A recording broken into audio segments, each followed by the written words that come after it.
बाबूजी शाम को जल्दी आ जाना ऑफिस से घर। हाँ ठीक है, आ जाऊंगा। पर तुम्हें तो याद है ना मैंने तुमसे क्या कहा था? किस बारे में बात कर रहे हो? मैं तो भूल गई हूँ, दोबारा याद दिलाइए। अरे वही जो मैंने तुम्हें शादी से पहले समझाया था। अच्छा, माजी वाली बात। हाँ वही। कोई भी ऐसा काम नहीं करना जिससे माँ को गुस्सा आए, नहीं तो तुम्हारा भी वही हाल होगा जो बड़ी भाभी का हुआ है। क्या मतलब? क्या हाल हुआ है बड़ी भाभी का? अरे कहने का मतलब ये है, जैसे बड़ी भाभी अलग रह रही है ना, तुम्हें भी अलग कर देंगे फिर। इसलिए हमेशा माँ की हाँ में हाँ मिलानी है तुम्हें। और घर में अगर कोई भी काम करना है ना तुम्हें, बिना माँ की परमिशन के मत करना। माँ को बहुत जल्दी गुस्सा आ जाता है, और वो इतना गुस्सा करती हैं फिर कि वो भूल जाती हैं कि सामने कौन खड़ा है। लो, तुम्हारी बातों बातों में ऑफिस के लिए लेट हो रहा हूँ मैं। चलो ठीक है, मैं चलता हूँ ऑफिस। हाँ ठीक है, आप जाइए।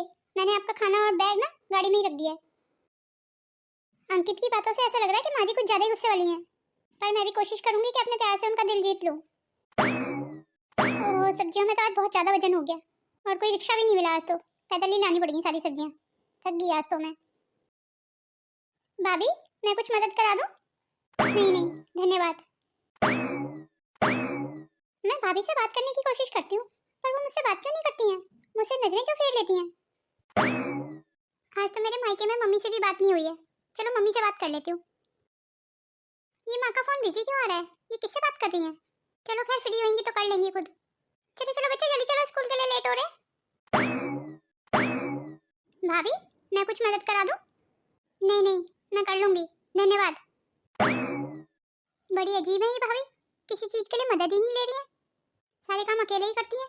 अब अलग हो गई है तो इसका मतलब ये थोड़ी है कि किसी से मदद ना ले। एटलीस्ट अपने परिवार से तो बात करनी चाहिए, और मैं परिवार का ही तो हिस्सा हूँ। अंकिता, यहाँ क्या कर रही है खड़े होके? वो कुछ नहीं माँ जी, अपनी मम्मी से बात करने की कोशिश कर रही थी, पर उनका फोन ही नहीं लग रहा है। अंकिता, अभी सुबह सुबह घर में बहुत काम होता है, पहले घर का काम खत्म करो। ये बेफालतू के काम ना बाद में करना। और वैसे भी ये कोई समय है अभी अपने मायके में बात करने का? सुबह सुबह वो भी बिजी होंगे, वहाँ पे काम कर रहे होंगे।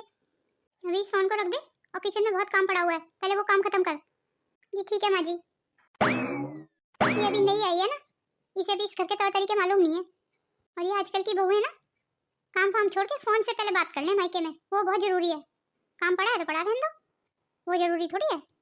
शादी करके ससुराल तो आ जाती हैं, पर मायके को नहीं भूल पाती हैं।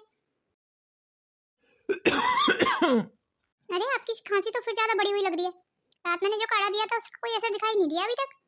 1-2 दिन में ठीक हो जाएगी अपने आप। जाओ तुम अदरक वाली 1 कप चाय ले आओ मेरे लिए। हाँ हाँ, अभी मंगवाती हूँ आपके लिए चाय। अंकिता, अंकिता, आपने बाबूजी के लिए 1 कप चाय लिया? जी लाई माँ जी। ये क्या अंकिता, कहीं जा रही है क्या? हाँ माँ जी, मैं अपने मायके जा रही थी। 1 हफ्ता हो गया ना माँ से बिना मिले, तो मैंने सोचा उनसे मिल आती हूँ। मुझे बहुत याद आ रही थी उनकी। किससे पूछ के जा रही है तू अपने मायके? मेरे से तो नहीं पूछा तूने।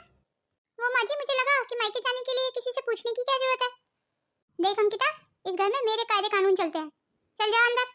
इस घर में एक पत्ता भी मेरी मर्जी के खिलाफ नहीं हिलता है। और तू बिना पूछे मायके चल दी? क्यों? मैं कुछ समझी नहीं माँ जी।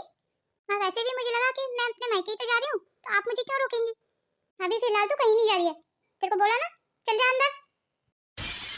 अरे रमा, अब जाने दे ना। अगर बहू अपने मायके जाना चाहती है तो जाने दे उसे। सुनिए जी, आप चुप रहिए। मैंने आपसे पूछा है, मैंने आपकी राय तो नहीं मांगी।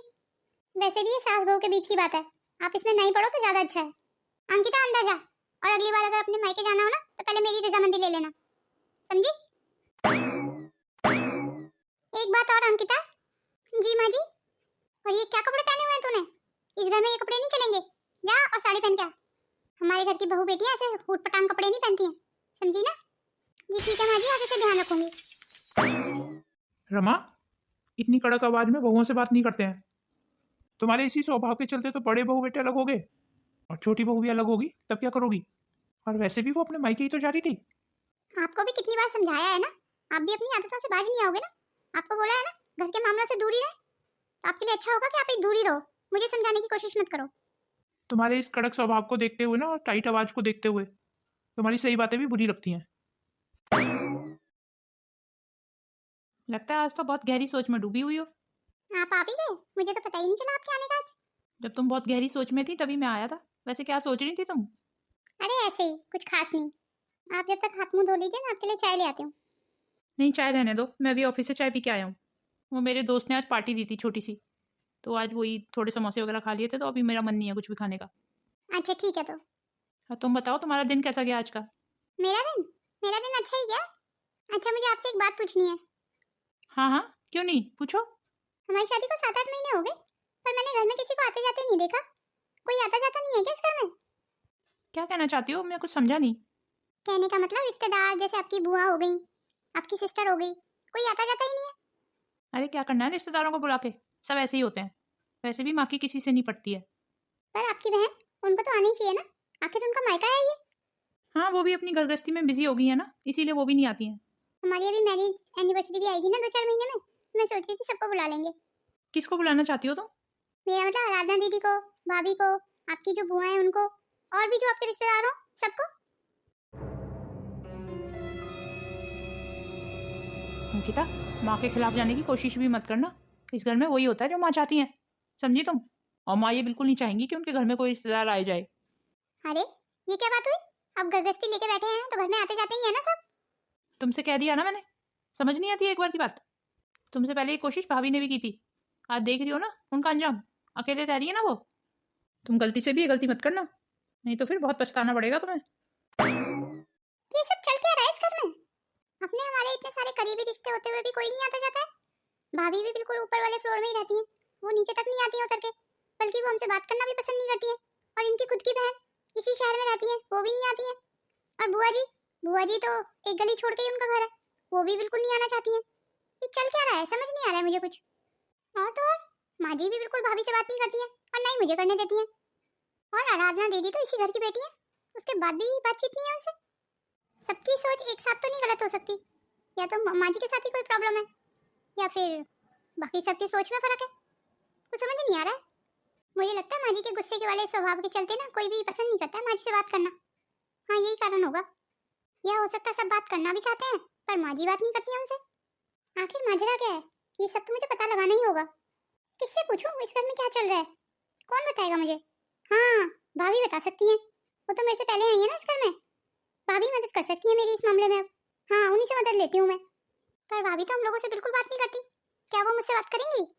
और अगर कहीं माँ जी ने मुझे देख लिया भाभी के पास जाते हुए, तो माँ जी बेफालतू में भड़क जाएंगी इतना। एक काम करती हूँ, जब माँ जी सुबह सुबह मंदिर जाती है ना, मैं तभी चुपके से मिलाऊंगी भाभी से। आखिर मुझे पता तो चले कि कोई भी एक दूसरे से बात क्यों नहीं करता इस घर में।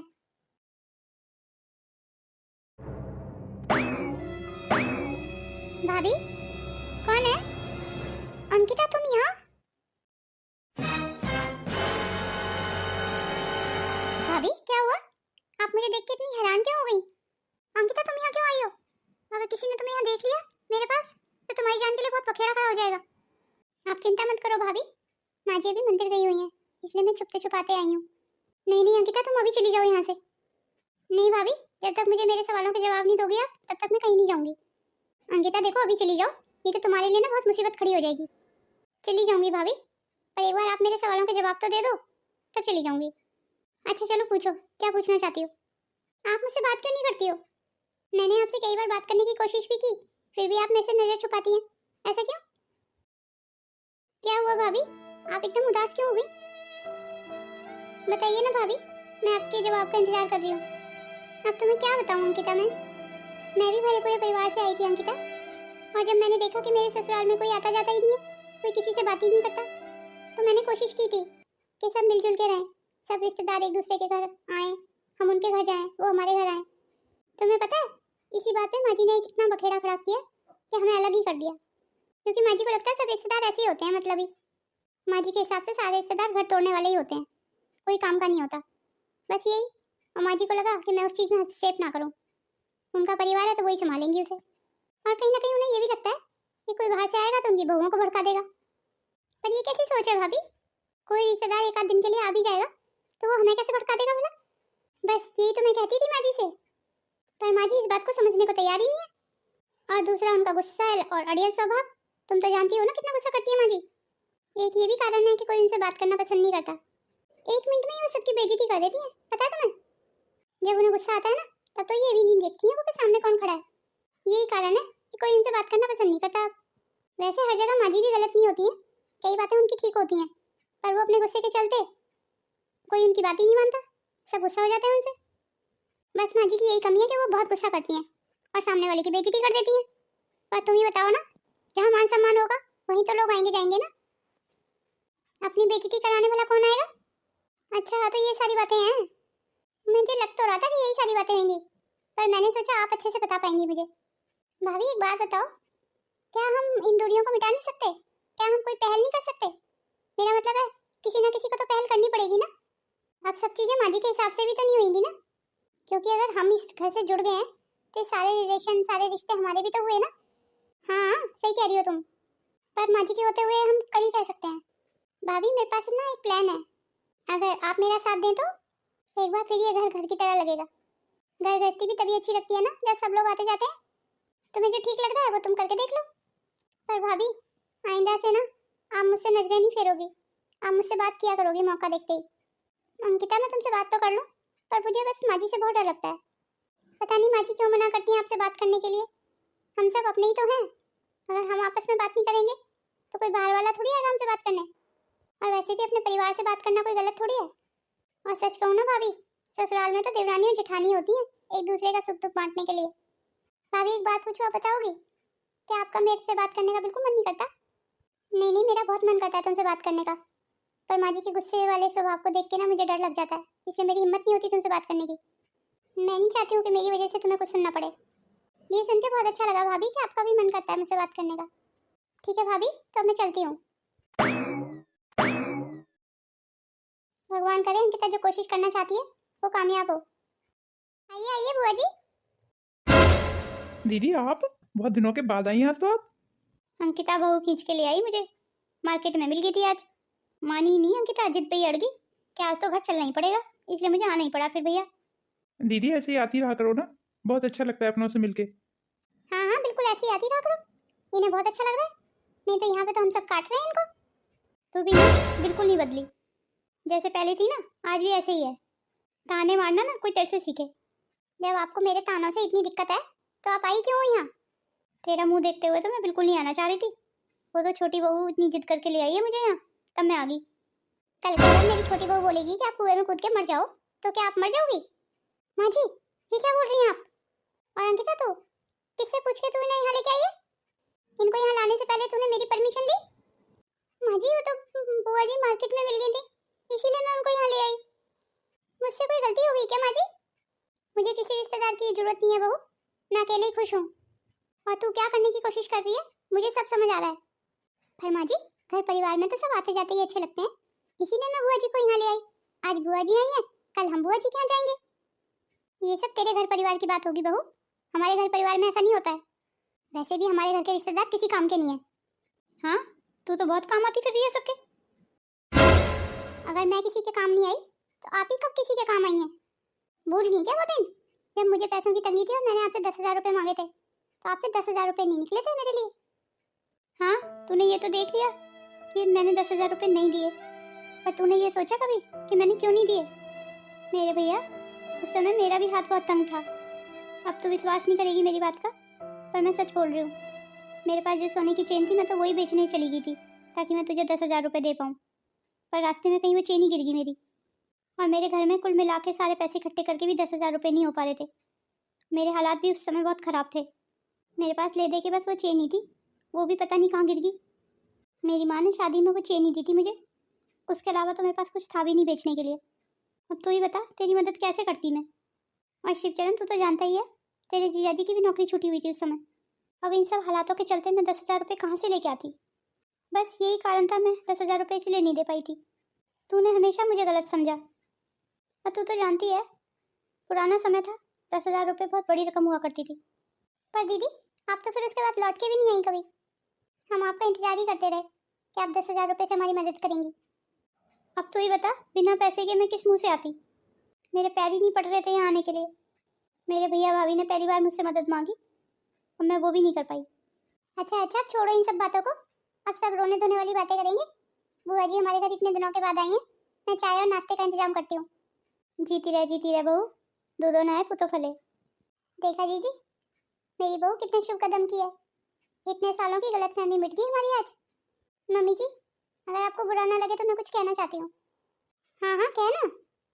मुझे लगता है मम्मी जी छोटी छोटी गलतफहमियों की वजह से ना बड़े बड़े रिश्ते टूट जाते हैं, और उन रिश्तों को बचाने के लिए मुझे लगता है हमें बात करनी जरूरी है। अगर हम बात ही नहीं करेंगे तो गलतफहमियां दूर कैसे होंगी मम्मी जी? और वैसे भी सब कुछ पैसा ही तो नहीं होता है ना मम्मी जी।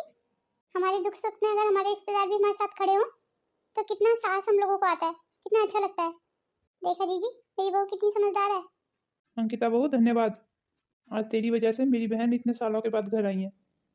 मैं तुझे बता भी नहीं सकता हूँ कि आज मैं कितना खुश हूँ अपनी बहन को यहाँ देख के। अरे अंकिता बेटा, या आप तो चाय पाए तो लिया, यहीं खड़ी रहेगी। जी माँ जी, अभी लेके आ रही हूँ। आइए दीदी, बैठ के बात करते हैं। अरे अंकिता बहू जल्दी आ जा, लेट हो रहे हैं। अभिलाषा हमारा इंतजार कर रही होगी, उसे हमारी जरूरत है इस समय।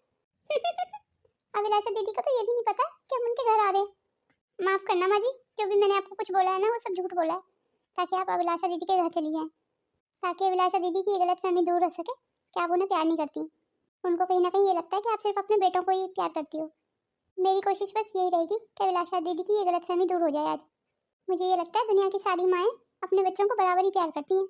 भगवान करे ये बात अभिलाषा दीदी को भी समझ आ जाए। माँ जी मैं आ गई, चलिए जल्दी चलते हैं। अंकिता बहू कहाँ रह गई थी, इतनी देर से इंतजार कर रही हूँ तेरा। चल जल्दी चल। और हाँ, पर्स में पैसे वगैरह रख लिए ना सही से?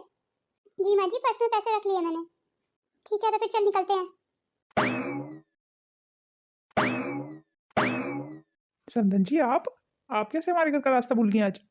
वो मैं अभिलाषा से मिलने आई हूँ। अभिलाषा कहाँ है? उसकी तबीयत तो ठीक है ना? जी मैं अभी बुला देता हूँ अभिलाषा को, आप खुद ही देख लीजिए। आप मुझे बस ये बता दीजिए अभिलाषा ठीक तो है ना? कोई घबराने वाली बात तो नहीं है ना? कौन है बाबूजी, किससे बात कर रहे हैं आप?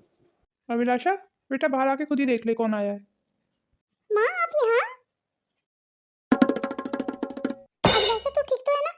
क्या हुआ है तुझे? हाँ हाँ माँ, बिल्कुल ठीक हूँ। क्या हुआ है आपको? ऐसी क्यों बात कर रही हो आप? बस तुझे देख लिया ना, दिल को तसल्ली हो गई अब। पर तुझे तो अभी हॉस्पिटल में एडमिट कर दिया था ना? अंकिता बहू ने तो मुझे यही बताया है। क्यों अंकिता बहू? अभिलाषा बेटा, जी बाबूजी। तू जरा अपनी माँ और भाभी की खातिरदारी कर, मैं तब तक तेरी सास से मिल के आता हूँ हॉस्पिटल में। जी ठीक है बाबूजी, मैं आप सबके लिए खाना वगैरह लेके हॉस्पिटल पहुंच जाऊंगी टाइम से। हॉस्पिटल में तेरी सास है?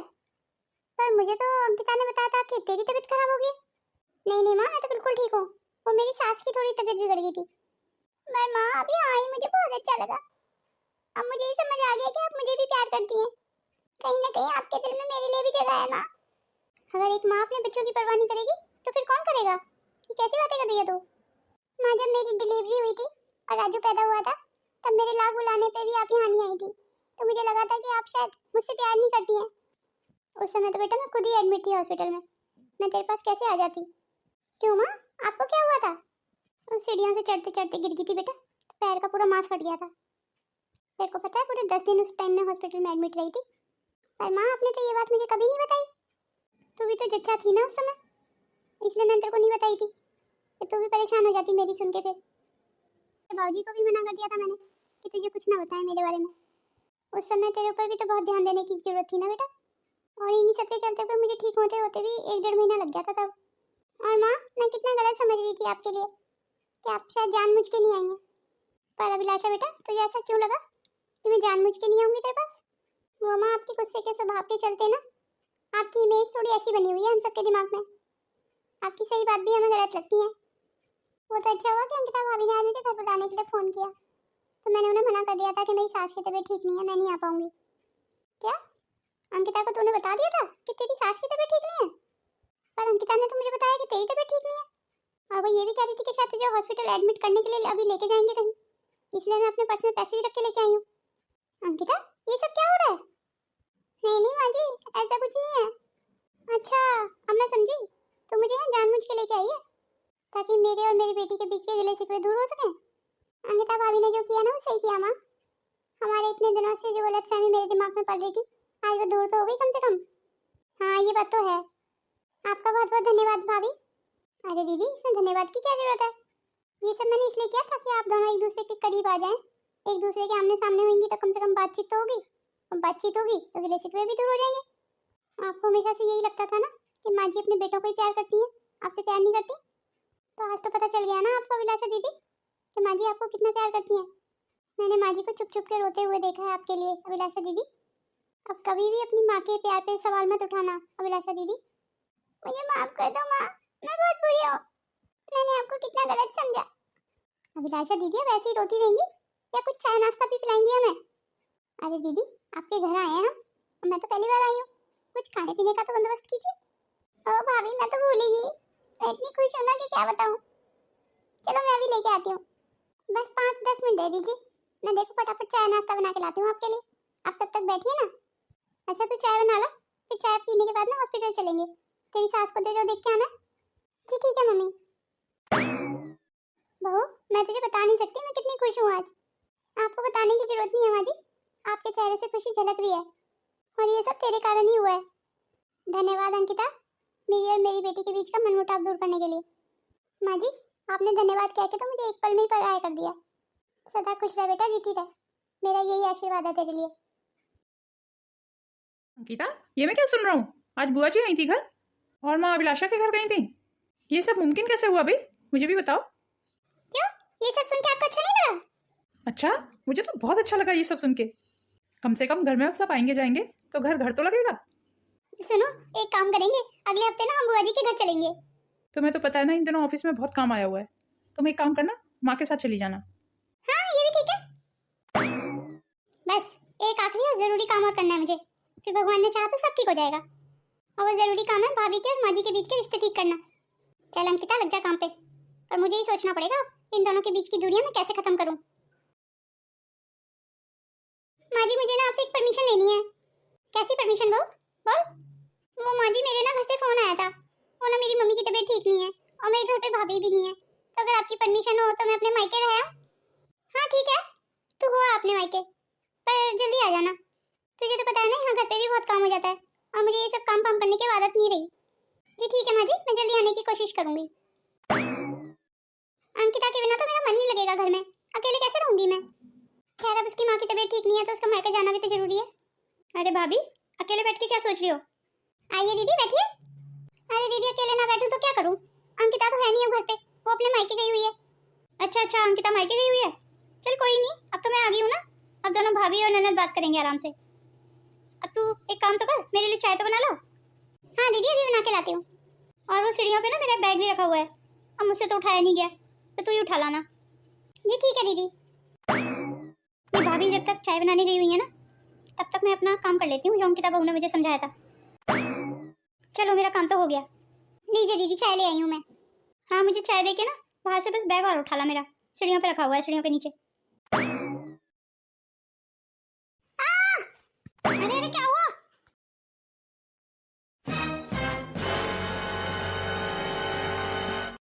दीदी, मुझसे तो उठा नहीं जा रहा है।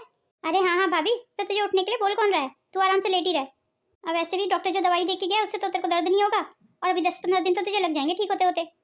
बड़ी बहू, अब तुझे मेरी मदद करानी होगी भाभी का ध्यान रखने में। तुझे तो पता है ना, वो पैरों से चल फिर नहीं सकती, पैर में जो इतनी तेज मोच आई है उसके, तो उसे बाथरूम वगैरह जाने के लिए किसी ना किसी सहारे की तो जरूरत पड़ेगी।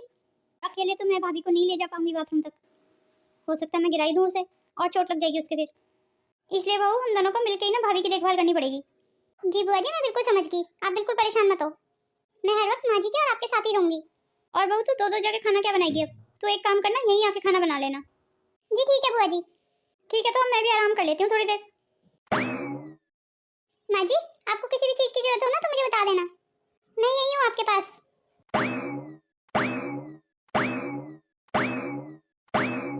माँ जी उठ जाइए, थोड़ा सा सूप पी लीजिए। बस बड़ी बहू, इसे ज्यादा नहीं खा पाऊंगी। लीजिए माँ जी, आपके लिए चाय ले आई हूँ। आपको और भी किसी चीज की जरूरत हो तो माँ जी बता दीजिए। हाँ बहू, मुझे वॉशरूम तक जाना है।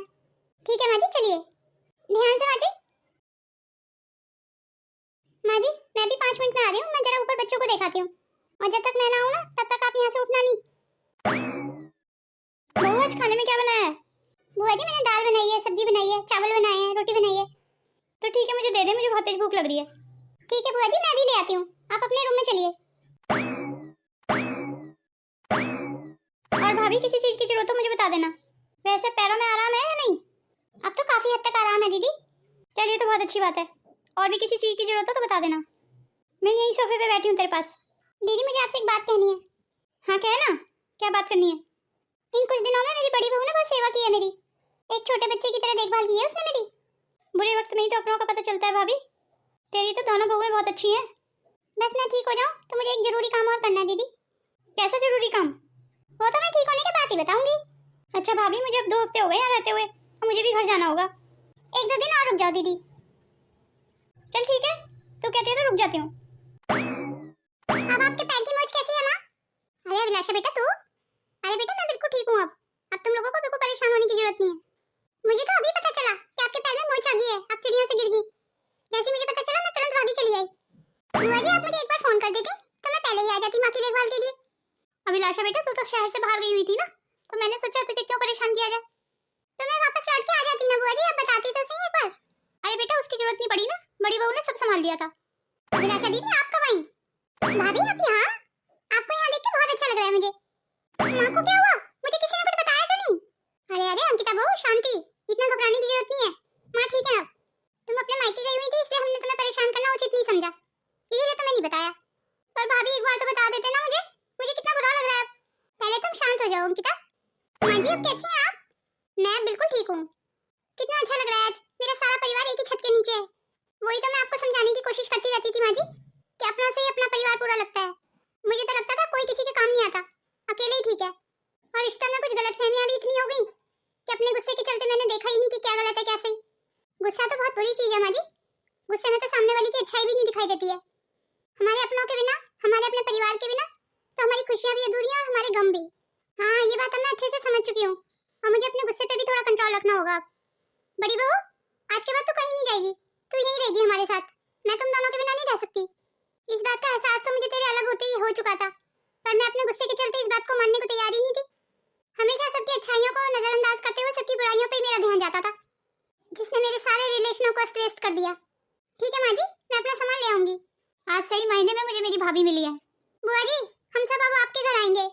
हाँ हाँ क्यों नहीं, तुम भी आना, साथ में मधु को भी लेके आना। मधु? ये मधु कौन है? आपकी हिम्मत कैसे हुई दीदी मधु का नाम लेने की इस घर में? क्यों दीदी आपको यही लग रहा था ना मैं ऐसे ही कुछ बोलूंगी? पर इस बार मधु को मनाने में पहल मैं करूंगी। पर मुझे किसी ने बताया नहीं कि मधु कौन है। मधु मेरी देवरानी, तेरी चाची सास। वो भी इसी शहर में रहती है क्या? शहर में ही नहीं बहू, इसी कॉलोनी में रहती हैं। ठीक है तो फिर हम सब चलेंगे चाची जी के यहाँ।